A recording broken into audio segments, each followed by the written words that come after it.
আসসালামু আলাইকুম। এস ইসলাম ফাৰ্মৰ তৰফৰ পৰা মই সাইদুল ইছলাম। মোৰ ঘৰ মহায়াৰ ডিষ্ট্ৰিক্ট অভয়পুৰী। মোৰ ইনকুবেটৰ মিচিঙত আজি পোৱালি ওলাই আছে, লোকেল মুৰ্গীৰ পোৱালি, একদম পিয়ৰ যিটো লোকেল মুৰ্গী সেইটো পোৱালি। আপোনালোকৰ লাগিলে অৰ্ডাৰ কৰিব পাৰে মোৰ ইউটিউবৰ নাম্বাৰত।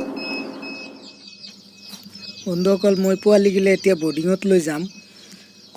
বহুতকেইটা পোৱালি ওলাইছে। মোৰ 2000 কেপাচিটি মিচিং এতিয়া 1500 মান পোৱালি ওলাব। মোৰ মানে সপ্তাহত 2টা বেচ ওলায়। এটা সপ্তাহত মোটামুটি 1500 মানকৈ পোৱালি ওলায়। আপোনালোকৰ লাগিলে যোগাযোগ কৰিব পাৰে মোৰ ইউটিউবৰ নাম্বাৰত। আমাৰ পৰা পোৱালি ল'লে আমি সকলো তথ্য দি দিম। মেডিচিন কোন টাইমত কি মেডিচিন দিব লাগে, কেতিয়া ভেকচিন কৰিব লাগে, কেনেকৈ ভেকচিন কৰিব লাগে, কেনেকৈ বৰ্ডিং বনাব লাগে, সকলো তথ্যখিনি আমি জনাই দিম। কিছুমান মানুহ আছে আপোনালোকে পোৱালি বিক্ৰী কৰে ঠিকই, কিন্তু পৰামৰ্শ নেদিয়াৰ কাৰণে পোৱালিগিলা মৰে, বৰ্ডিং ভালদৰে কৰিব নোৱাৰে, কোন টাইমত কি মেডিচিন দিব লাগে সেইটো নাজানে। আপোনালোকে পোৱালি লয় ঠিকে, কিন্তু গম নাপায়। নতুন মানুহ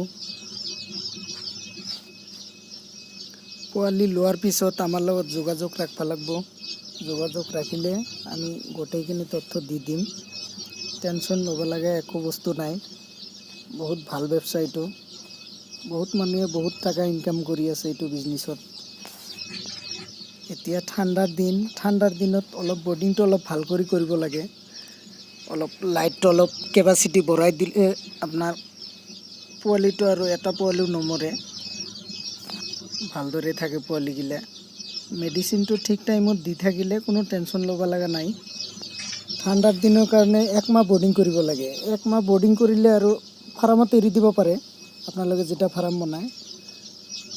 মোৰ ভিডিঅ'টো ভাল লাগিলে মোৰ চেনেলটো ছাবস্ক্ৰাইব কৰিব নতুন ভিডিঅ' পোৱাৰ কাৰণে। আজিৰ কাৰণে এইখিনিয়ে, ধন্যবাদ।